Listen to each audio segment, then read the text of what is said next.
أعوذ بالله من الشيطان الرجيم بسم الله الرحمن الرحيم رب اشرح لي صدري ويسر لي أمري واحلل عقدة من لساني يفقهوا قولي. Assalamu alaikum everyone. My name is Dr. Suzy Ismail from Cornerstone, and I'm happy to continue our journey in Ramadan resilience throughout this program and throughout this series. In our past episodes, we've talked quite a bit about anxiety, about panic attacks, about anxious episodes, about our response to fear, and how fear can fuel that feeling internally where we are unsettled, where we are feeling discontented. Now, it's important for us to take a step back as we talk about these topics of anxiety, of depression, of different mental health struggles that we may experience. It's important to take a step back and realize that what it is that we're experiencing from a mental or emotional wellness standpoint is not definitive of who we are.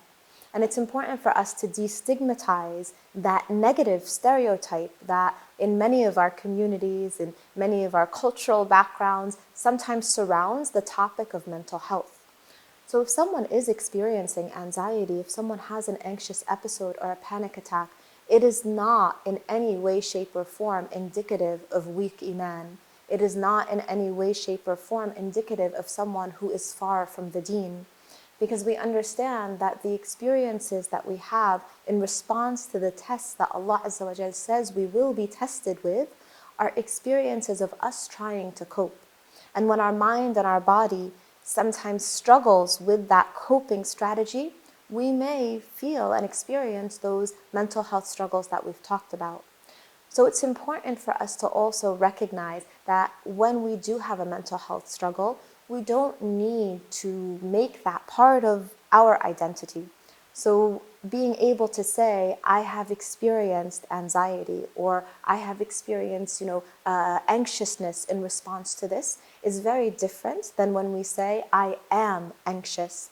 Similarly to depression, identifying and saying, I feel the emotion of being depressed at times. I have experienced a depressive episode is very different than when we really utilize it as a label and begin to see ourselves by that definition. So when we say, I am depressed, right, we begin to start to embody within ourselves that this mental health struggle defines who I am. And that in itself is surrounded by its own stigma. So first of all, as a community, as Muslims, we want to identify and realize that the struggle that we have that may manifest itself as a mental health struggle is no different than a struggle we may have with our physical health. So for instance, if a child, for example, is playing a sport and hurts their arm or their leg and you feel like it might be fractured or it might be broken, would you take them to the halal Muslim butcher and have the butcher look at it and say, okay, this is a butcher, he's good at what he does, he can take a look at this? Or would you take them to a specialist, a doctor who specializes in, bone medicine and understanding the orthopedics and what happened with the leg? We have to treat mental health struggles in the same way. We can't brush them under the rug. We can't say, it's okay, just pray 2 rak'ahs and you'll feel better. Because yes, our salah, our spirituality is linked to our emotional and mental well-being, but there's also the aspects that need to be addressed of understanding that Allah Azza wa Jal places in our path as well different experts, different people in the field who can help guide us through those difficulties. So if you are struggling with any type of anxious episodes, if you do experience an anxiety, number one, don't feel shame about that experience. Don't feel shame about what you're feeling, because it is your body and your mind's response to fear. It's your body and your mind's response in trying to cope with difficulty and stress. So that would be the first step, recognizing and being aware that this experience is real and that you really are responding to the situation in that way. Step 2, removing the stigma, even if you have one internally, recognizing that, yes, this is a test from Allah, that you may have been tested with something externally, but your internal test now is how you're coping with it, how you're dealing with it. Don't shy away from that test. Recognize that the test exists. Seek first and foremost the help of Allah Azza wa Jal. Turn to Allah.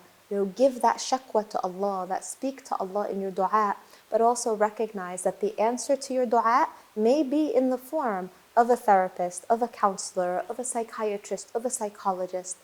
And in our future episodes, we're going to talk a little bit more about understanding the difference between all of these different types of therapeutic interventions and understanding when you may need to see a general therapist, when you may need to see a counselor who specifically specializes in a certain area, when you may need to escalate it to a psychiatrist or a psychologist, but know that the help is there.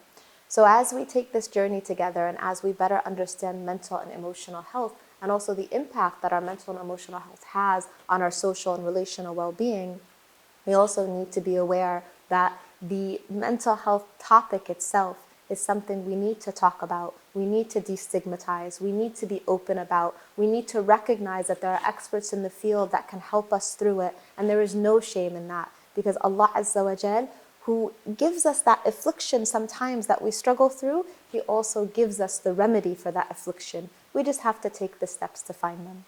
So I hope you'll join me in the next episode where we dive even deeper into the process of healing and the avenues that we can turn to and continue to gain a better understanding of mental health struggles that we may face. Jazakum Allahu khair. Wassalamu alaikum.